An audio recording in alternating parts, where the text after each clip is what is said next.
Much other stuff we can talk about. But here's what's interesting. I don't know if the Republicans who are running for this office know any of these things.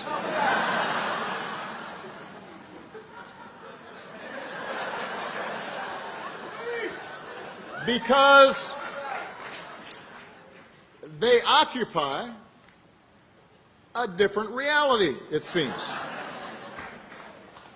According to them, everything was really good in 2008, when we were going through the worst economic crisis in our lifetimes. Unemployment and uninsured rates were up, and we were hopelessly addicted to foreign oil, and bin Laden was still on the loose. This apparently was the golden age that I messed up. I messed it up.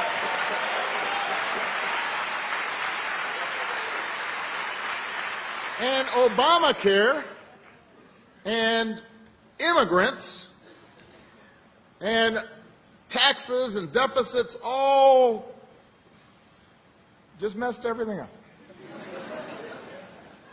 And they're so glum.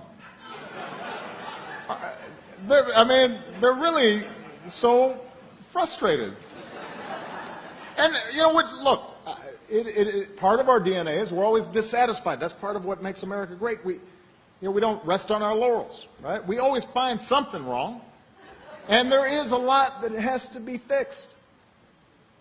Everybody here has got a list of things that we have to tackle. But maybe what makes us a little different as Democrats is we try to base our analysis on facts and reason.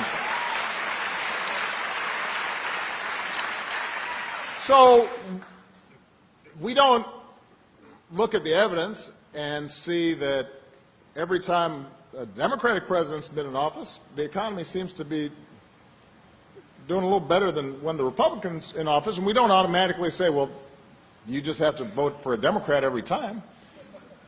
On the other hand,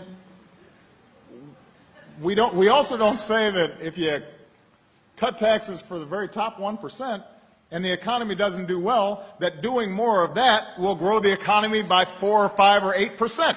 We don't do that either because that's factually seems to be incorrect.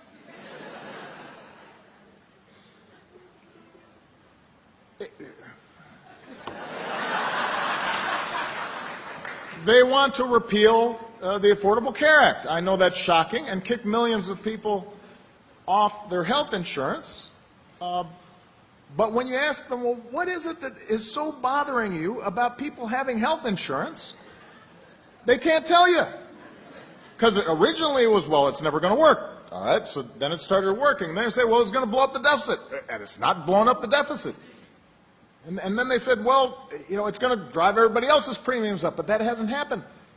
So at some point you'd think they'd say, well, maybe we should just try to work to make health insurance even better, right?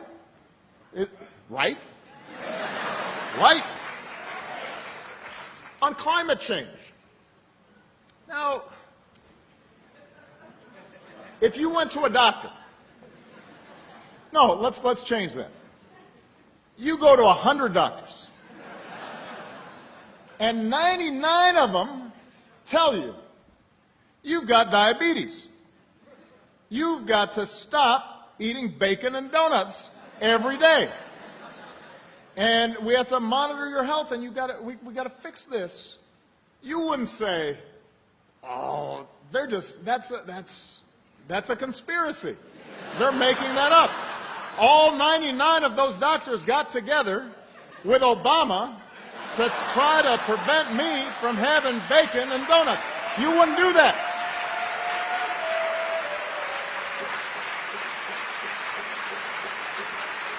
That's not what you do.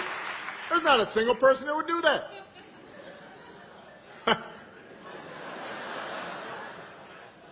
I mean, it'd be funny, but except this is about climate change. This was an analogy. And the planet's warming 99% of scientists have said it's warming, and we've got the Republican chairman of the Senate Energy and Environment Committee carrying a snowball into the Senate chambers to show that there's still snow and that climate change isn't happening. I am not making that up. That's what happened. That's what happened. That's crazy.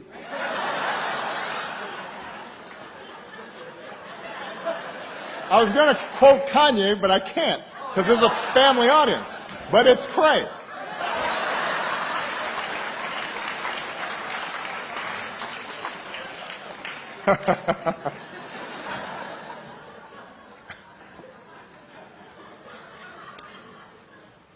And by the way, the same thing is true on foreign policy. I don't want to keep on going, but have you noticed that every one of these candidates say, Obama's weak.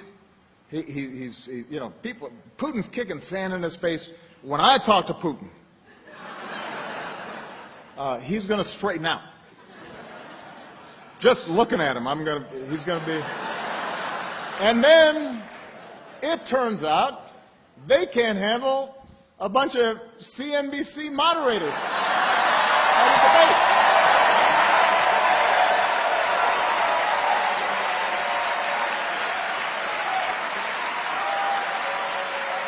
I mean, let me tell you, if you can't handle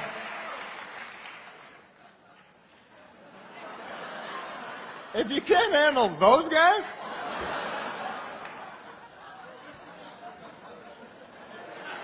then I don't think the Chinese and the Russians are going to be too worried about you.